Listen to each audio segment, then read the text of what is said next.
And now, ladies and gentlemen, please put your hands together for the man who runs the show, Mr. Manav Thadani, founder chairman, Hotelivate. Thank you.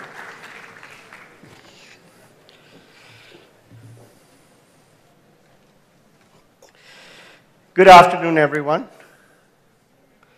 and welcome to the 17th edition of HICSA. You know, it's such a pleasure to have, to be back at the Grand Hyatt, right? For many of us, it's been the home for HICSA for so many years. I think we timed this one beautifully. I hope it stays that way for everyone in the industry as well. You know, we have an amazing lineup of speakers. In fact, half the speakers today are speaking from overseas. I think it just feels so nice to have them. We have Federico sitting right here, who's come in. He's the global CEO of Radisson. I have Mr. Thackeray coming later today. I have Aditya Ghosh. So it's just great to have, to be here, to be able to hear all of them. You know,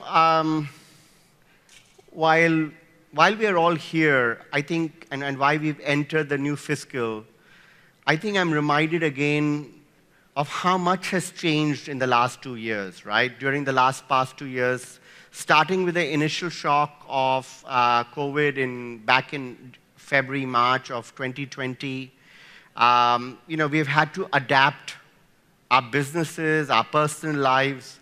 Some of us got impacted harder. Some of us recovered faster. All of us seem to be sailing together, but we were in the same sea, but on different boats, right? Let's take a moment. The good thing is we are here. We have survived the global pandemic.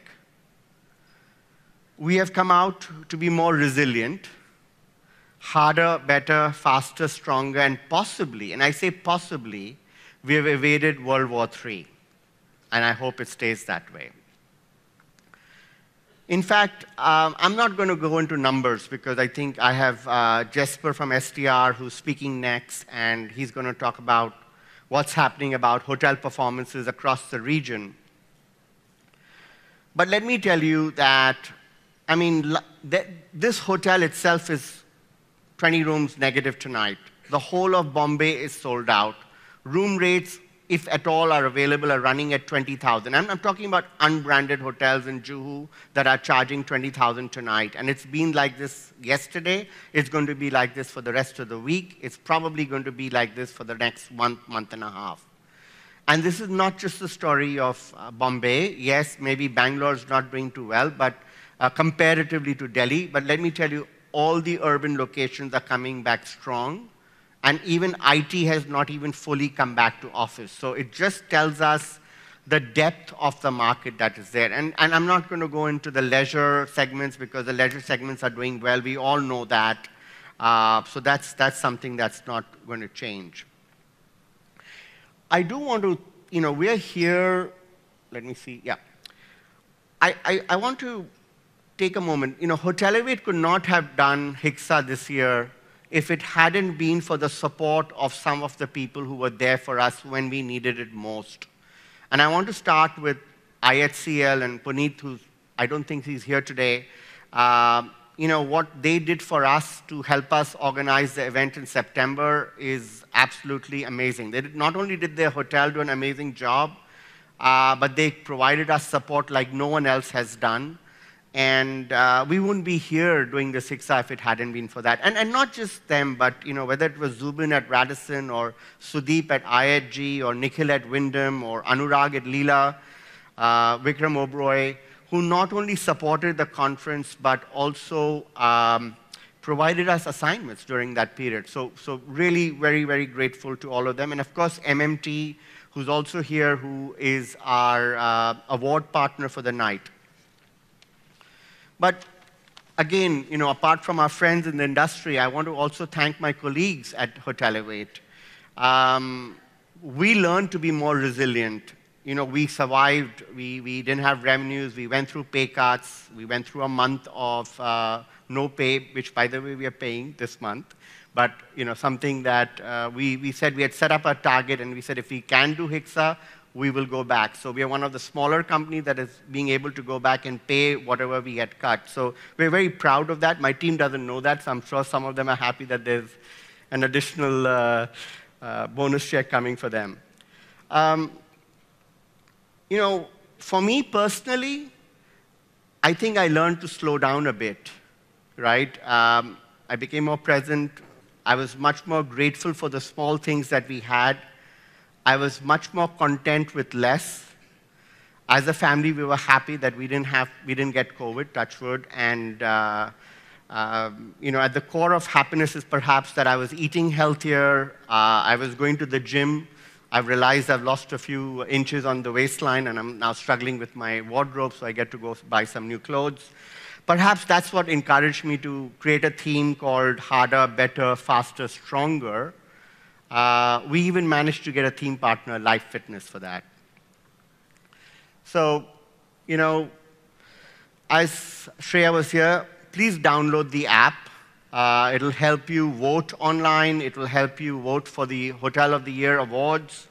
It will help you meet with other colleagues who are here today. And of course, the agenda. As you've noticed, those of you who have been here before, we have stopped printing. We have probably saved printing 5,000 pages for these events. I mean, we used to print a lot of paper, which we've just decided COVID taught us to be more efficient. And please, once again, do not forget to vote for the Hotel of the Year before 5 o'clock, and that we'll announce tonight. Today, we have with us 415 participants. I must say that we're very happy with that because when we started planning, we thought we'll be happy with 350, 375. So obviously, we've had a lot more. We have an amazing lineup of speakers, and we have a lot more people who have registered. I wanted to put this out there for people. You know, it's good to know that we can perhaps host this somewhere else. So we're asking the audience out here to tell us whether we should continue with HICSA in Mumbai or maybe go back to Delhi or Bangalore, try something different out. So it'd be great to get everyone's you know, suggestions on that, and we will go with that. One of the things I want to say, you know, we've got a nice mix of people. Obviously, the hotel companies are important for us, and they are a big part of who's out here. But to me, the most important thing are my hotel owners. I'm so sorry, but for me, the hotel owners are the biggest people because we as hotel companies need them, we need them as media, we need them as vendors. So that's a good number to have, and we're very happy. The asterisk next to the consultant is because most of my team is here, so we make up a large part of the consultants who are here. Sorry, did I miss something? That's something we're very proud of, that we were able to get a large number of female participants. And obviously, when we did the HICSA in last year, we didn't have any foreign participants. So it's good to see that the foreign participants have started coming back. And I'm very happy to see some of them. 3 of them are from Sri Lanka, and I'm really happy they're here. It's been in the news for all the wrong reasons, and I hope things change, and you know, we all enjoy going to Sri Lanka, and I'm really looking forward to seeing that country normalize soon. A good mix of people. Obviously, India is always unstruck, but good number of people from Singapore, UAE, France. And again, a good breakup between the two groups. Very quickly, thank you to all our supporters. We have some new sponsors. Just wanted to highlight them. I'm sure you'll get to see some of them outside over the next day and a half. Later this evening, we do have a Lifetime Achievement Award. Mr. Nakul Anand will be joining us. But I think it was important to also highlight the past recipients. You know, these are really the people who have, you know, shaped the industry in India. It's absolutely has been a privilege that all of them have made it to our conference and have been with us at different stages. We don't do this every year. It's once in a while. So it's great that Mr. Anand will be joining us, and he'll be part of this group of hoteliers. So Today I'm going to just spend, I have 10 more minutes. I'm going to just spend some time, on the owner survey. And I know that's going to put me into trouble, right? Because when you do a survey of any kind, you're going to make one person happy in the room, and you're going to disappoint 9 or 10 people. But I also, and we thought a lot about it as Hotelivate, should we do that? Do we need to unnecessarily create people who don't like us because we didn't get them on the right end of the survey? And I said to myself, it's important, because this is perceptions. This is not us. This is perception of how owners are perceiving your brand. And we asked them a lot of questions, and the survey is there on your table. So some of you I know are already looking at it, but I just wanted to quickly highlight some of the things. So who participated? We had around 30,000 branded hotel owners participate. That's a pretty good number, because that represents around 20-21% of all the branded hotels in the country. I'm not going to go through everything, but a good mix of age profile. There were a fair number of owners. Most of the institutional owners did participate, because I guess we have good access to them. First-generation hoteliers, many of them were second-generation hoteliers who participated. And we asked them all kinds of questions. These are the profiles of people who actually participated in the survey. So just kind of giving you a background of what the personal profile of these people were. So number of rooms presented was, like I said, 30,000, which is not a bad number. We asked people where those hotels were located, and most of them were in city center. A good number of them were resort locations. And then we also we thought this was important for you to know, because who were the owners? What do they currently own? And we had some of the, Marriott and Hyatt were some of the bigger owners. So, and Marriott and Hyatt have big boxes, right? So if you get 4 or 5 Marriott owners, the Hyatt owners participating, that number automatically goes up. What positioning of these hotel owners? Most of them were upscale hotels, a few luxury, and that's pretty much very representative of the audience which is out here.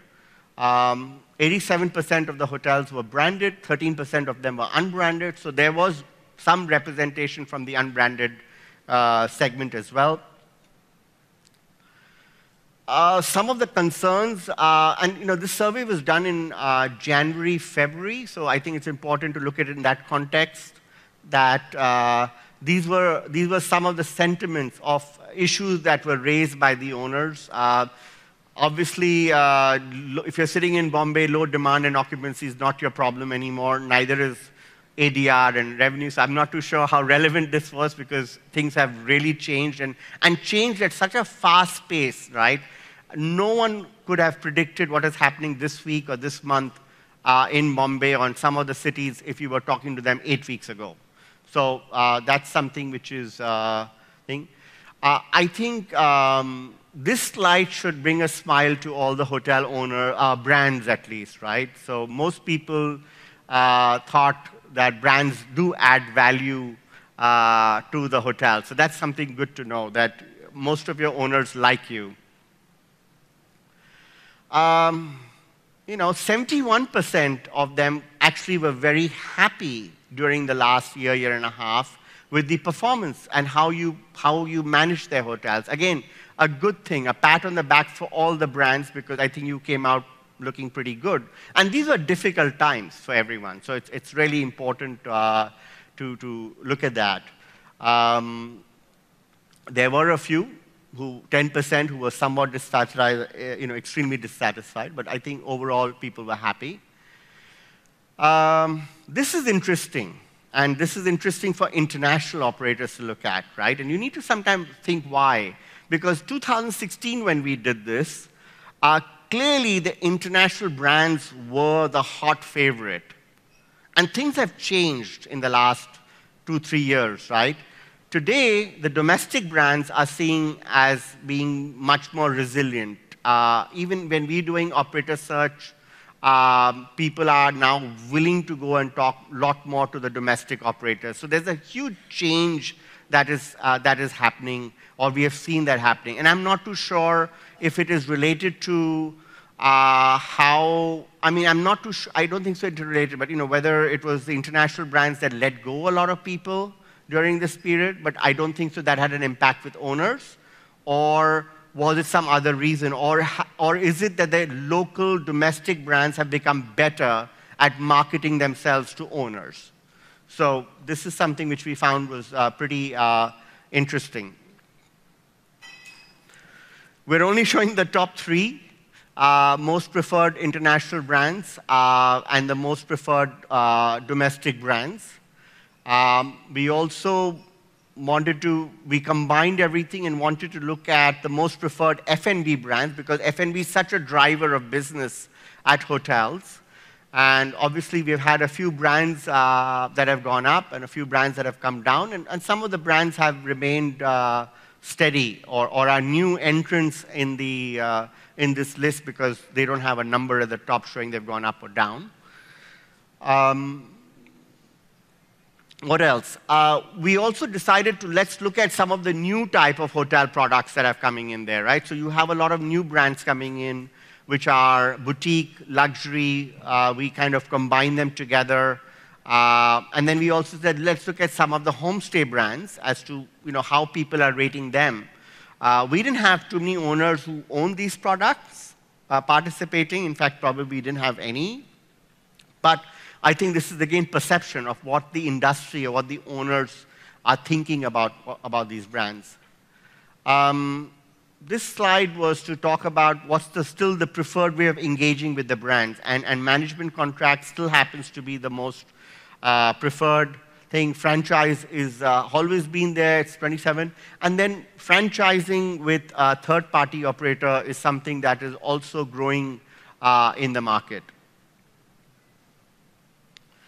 When looking at a management contract, what's most important to you? Well, I think I don't necessarily agree with that myself. Everyone wants to talk about fees. I think there's so much more that can go up. Operator performance test is really important.